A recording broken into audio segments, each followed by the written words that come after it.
Finally, we are at the penultimate episode of The Westworld Tenant. We start off by being shown how this timeline is different from the original one, and I am grateful that they showed that there are not just two timelines but multiple. It was a good old-fashioned tree up there. Then it goes back to Diva, witnessing Order 66 with her own eyes and her own ears because it's her song.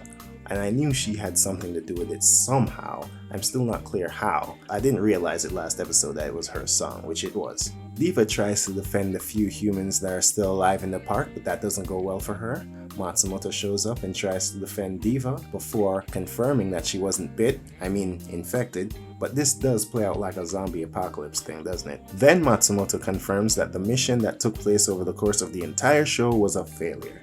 Which, as the audience, we need, because Diva had to come face to face with the apocalypse somehow. It feels like they wasted 100 years, which really sucks. Then everything came full circle when they both went to rescue the doctor, which makes you realize that there was nothing really special about Diva. The doctor just chose her because he admired her. You could also make the argument that he chose her because she was alive at the time when things started happening, but once again, from the doctor's perspective, he could have just used Matsumoto alone and pair him with whichever AI was active at the time. And now we know that the doctor is a part of Toak, and we learned that Matsumoto got his name from the doctor, unless they mentioned that before and I missed it.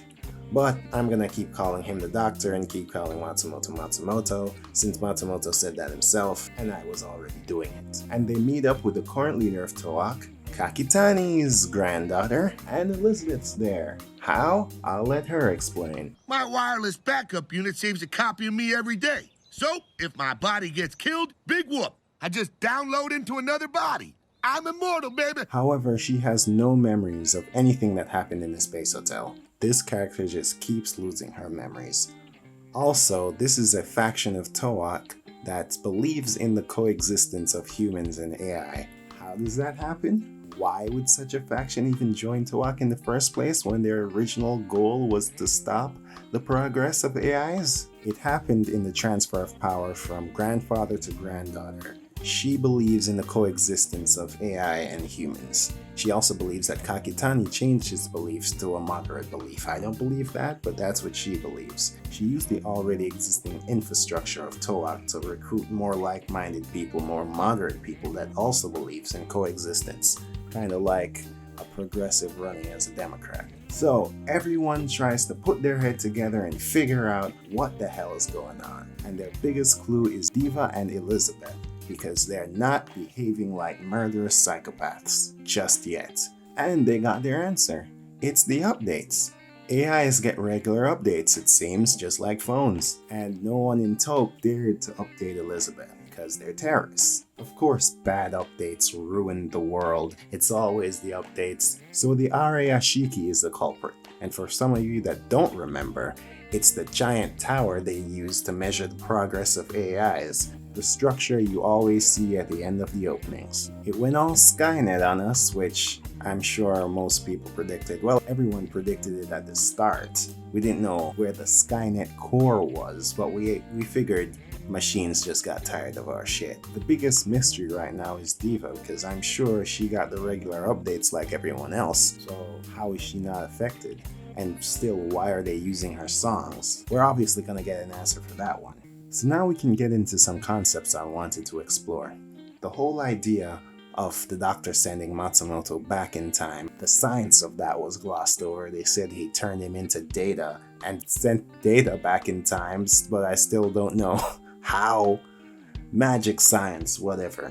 But since they knew how to do that, they must have known that it was really the multiverse theory that was going on, not sending something back in time and changing the present. That wouldn't happen. Their time would go on. So knowing that, how does that fix the current situation in the previous timeline? It doesn't. Machine rules that planet now. It was kind of like Trunks in DBZ. He went back in time to save Goku and his friends, but no matter what he did, he couldn't save his Goku. Only the training he got in the second timeline allowed him to save his world from the androids.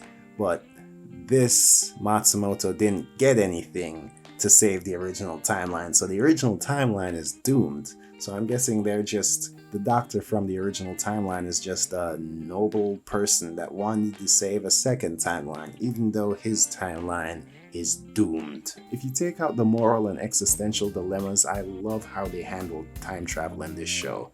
It's very simple, easy to follow. I feel like it makes sense even though it doesn't. Love it. Another personal note, when the humanoid AI were attacking the humans, it was very tragic and visually well done. But when the objects, the vehicles and the security cameras, when they were just bumping into humans, that was hilarious. I'm not sorry, that shit was funny. So, one more episode. We're finally about to find out Diva's relationship with the end of the world and what it truly means to have a heart. I can't wait.